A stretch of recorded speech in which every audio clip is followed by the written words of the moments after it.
కూటమి ఎమ్మెల్యేల సమావేశానికి వచ్చిన చంద్రబాబు నాయుడును చూసేందుకు ప్రజలు పెద్ద ఎత్తున రోడ్ల మీదకు వచ్చారు. పార్టీ కార్యకర్తలు, అభిమానులు దారి పొడవునా స్వాగతం పలికారు.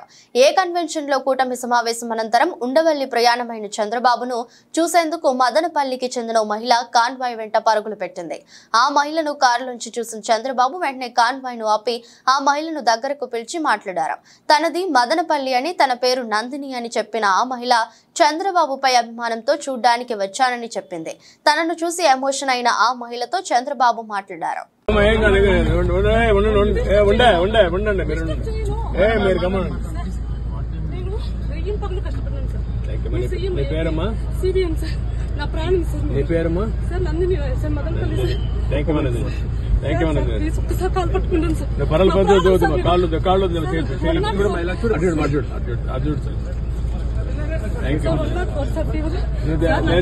నువ్వు హాస్పిటల్లో చూసుకో మెడికల్